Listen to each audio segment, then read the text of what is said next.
तो भारत में जितने भी मिलीनियर्स होते हैं, जितने भी बिलियनियर्स होते हैं, वो भले ही अलग अलग फील्ड से हो सकते हैं, लेकिन सभी के पास एक चीज कॉमन होती है और वो होती है रियल इस्टेट। यानी रियल इस्टेट में उनकी इन्वेस्टमेंट होती ही होती है। लेटेस्ट डेटा के अकॉर्डिंग अगर बात करेंगे तो भारत में लगभग 3,26,000 से ज्यादा मिलेनियर्स है और बिलियनियर्स की संख्या है लगभग 334। अब इतने सारे जो मिलेनियर्स बिलियनियर्स है उनके इन्वेस्टमेंट भी रियल इस्टेट में है और कॉमन पीपल के भी इन्वेस्टमेंट है। तो देखते हैं रियल इस्टेट से जुड़ा हुआ एक आईपीओ जिस पे आज हम कंप्लीट रिव्यू करेंगे। Hello, Master. Welcome to the world of...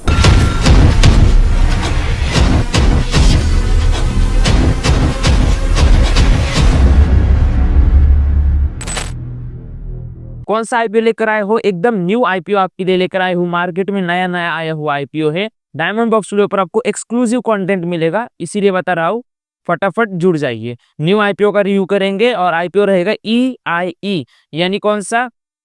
enviro infra engineering limited. तो ये कंस्ट्रक्शन रियल एस्टेट से रिलेटेड जुड़ा हुआ आईपीओ है। तो फटाफट आगे बढ़ते हैं। 6 स्टेप फॉर्मूला में हम इस आईपीओ को रिव्यू करेंगे। सबसे पहले कंपनी ओवरव्यू में बात करेंगे, उसके बाद की सर्विसेज पर बात करेंगे, फाइनेंशियल्स पर बात करते हुए आईपीओ डिटेल्स पर जाएंगे, ग्रे मार्केट प्रीमियम पर भी बात करेंगे और सबसे लास्ट में डायमंड एनालिसिस। तो अब बढ़ते हैं पहले पॉइंट पर जो है कंपनी ओवरव्यू। और कंपनी ओवरव्यू में सबसे पहला हमारा पॉइंट आता है वो होता है इंडस्ट्री, यानी कंपनी कौन सी इंडस्ट्री की है।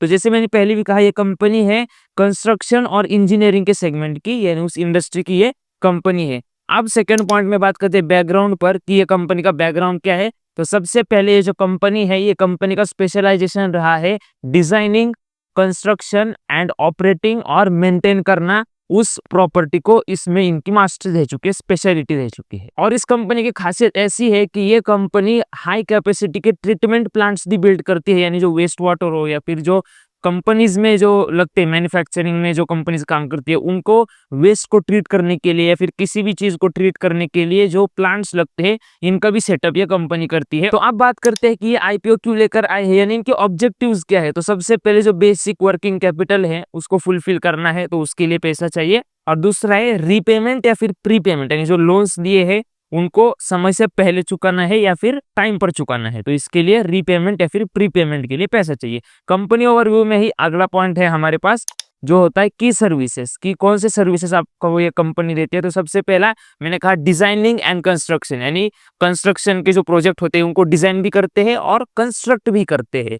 तो ये काफी अच्छे पॉइंट है। अगला इनका जो की सर्विस यानी कौन सी सर्विस देते हैं, उसमें अगली है सस्टेनेबिलिटी सॉल्यूशंस। जैसे मैंने कहा वेस्ट को ट्रीट करना, ये करना वो करना, तो ये सब सस्टेनेबिलिटी सॉल्यूशंस हो जाते हैं। और उसके साथ साथ इंजीनियरिंग और कंसल्टेंसी पर भी ये कामकाज करते हुए ये कंपनी दिखाई दी है। अब बढ़ता हूँ थोड़ा आगे, रीच यानी किस किस को सर्विसेज देती है। तो ये कंपनी जो सर्विसेज देती है वो प्राइवेट सेक्टर, पब्लिक सेक्टर दोनों को भी सर्विसेज देती है। तो ये काफी अच्छा पॉइंट है कि ये कंपनी पब्लिक सेक्टर यानी गवर्नमेंट के साथ भी जुड़ी हुई कंपनी ये है। रेवेन्यू डाइवर्सिफिकेशन में बात करते हैं कि जो रेवेन्यू आता है वो कहाँ से आता है एंड कितना आता है। ओके, तो रेवेन्यू डाइवर्सिफिकेशन में सबसे पहले जितना भी रेवेन्यू आता है उसमें 70% आता है कंस्ट्रक्शन प्रोजेक्ट से। ओके, 20% आता है मशीन ऑपरेशन एंड मेंटेनेंस, यानी जो ऑपरेशंस होते हैं या फिर जो प्रॉपर्टी उन्होंने कंस्ट्रक्ट की है या फिर उसका कॉन्ट्रैक्ट लिया है उसको ऑपरेट और मेंटेन करने से 20% आता है। और सस्टेनेबिलिटी एंड एनर्जी प्रोजेक्ट से 10% आता है। तो रेवेन्यू डाइवर्सिफिकेशन ओके है।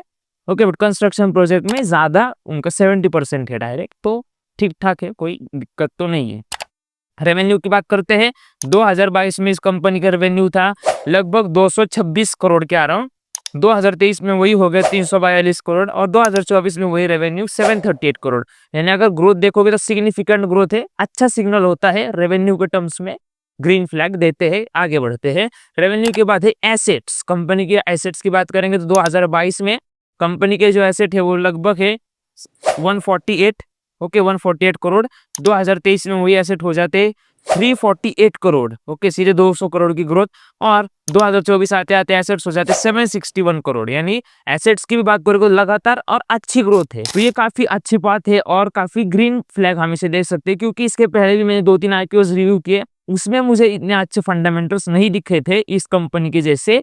मैंने इस आईपीओ को पूरा हमने डायमंड बॉक्स की टीम ने एनालाइज किया और फिर आपके सामने लेकर आए हैं। इसके फंडामेंटल्स काफी सही है मेरे भाई। 2022 की बात करोगे तो प्रॉफिट था 35 करोड़। ये total pure profit, profit after tax है, PAT या profit after tax. 35 crore, 55 crore और 2024 आते आते वही प्रॉफिट पहुंच गया था 111 करोड़। यानी आप देखोगे रेवेन्यू भी बढ़ रहा है, उसके साथ साथ जो एसेट्स है वो भी बढ़ रहे हैं एंड प्रॉफिट भी लगातार बढ़ रहा है। यानी फंडामेंटली कंपनी काफी ज्यादा स्ट्रांग है, ये यहाँ से समझ में आता है। अब बढ़ता हूँ आईपीओ डिटेल्स में, यानी आईपीओ के बारे में कुछ जानकारी लेते हैं। तो सबसे पहला पॉइंट होता है ओपन डेट। आईपीओ कब खुलेगा? तो 22 तारीख को आईपीओ की ओपन डेट है। आईपीओ क्लब क्लोज हो जाएगा तो 26 नवंबर को आईपीओ की क्लोजिंग डेट है, यानी एप्लीकेशंस बंद हो जाएंगे 26। तो आप लोग अप्लाई करना है तो 26 से पहले करना है, ये बात ध्यान में जरूर रखिए। प्राइस बैंड की बात करते हैं, यानी कितने रेंज में आपको शेयर मिलेगा, तो 140 से लेके 148 तक आपको शेयर मिलेगा। काफी अच्छा खासा आप देख सकते हो। 148 पे ही बिड करना चाहिए हमेशा, 140 पे नहीं जाना चाहिए। मैक्सिमम अमाउंट पे बिड करनी चाहिए। मिनिमम इन्वेस्टमेंट यानी कम से कम कितना पैसा लगेगा, तो 14,140 रुपए अगर आपके पास है तो फिर आप कुछ सोच सकते हो, नहीं है तो फिर ये आईपीओ आपके काम का नहीं है। तो एटलीस्ट 14,140 रुपए आपके पास होने चाहिए, 1 रुपए कम भी नहीं चलेगा। ओके, आईपीओ की साइज करेगा तो 651 करोड़, यानी मार्केट से 651 करोड़ रुपए लेके जाना चाहते हैं। एक्सचेंजेस कहाँ पर लिस्ट हो गए, तो नेशनल स्टॉक एक्सचेंज NSE और बॉम्बे स्टॉक एक्सचेंज BSE, इन दोनों पर ये आईपीओ लिस्ट होने जा रहा है। उसके बाद बात करते हैं अलॉटमेंट, यानी आपके डीमैट अकाउंट में आपको शेयर कब मिल जाएगा, तो 27 नवंबर को मिल जाएगी। और बाजार में उसका भाव कब बनेगा, यानी लिस्टिंग कब होगी, तो वो होगी 29 नवंबर 2024 को। बढ़ता हूँ थोड़ा आगे, काफी ज्यादा इंपॉर्टेंट पॉइंट आ रहा है मेरी जान, ग्रे मार्केट प्रीमियम का ये पॉइंट है, काफी अच्छे से सुनिए। ग्रे मार्केट प्रीमियम, ओके, तो सबसे पहले बात तो ग्रे मार्केट प्रीमियम एक्चुअली होता क्या है। तो स्टॉक मार्केट में आईपीओ की ऑफिशियल डीलिंग होने से पहले उसके पीछे के जो मार्केट्स है, यानी ग्रे मार्केट्स होते हैं, डार्क मार्केट्स, उनमें इसकी डीलिंग चालू हो जाती है। उस चीज को कहते हैं ग्रे मार्केट। और वहां पर लोग कितना ज्यादा एक्स्ट्रा देने को तैयार है। ओके, हमने देखा 148 था तो लोग एक्स्ट्रा देते हैं पैसे कि हमें 140 से ज्यादा देंगे, लेकिन आईपीओ हमें चाहिए।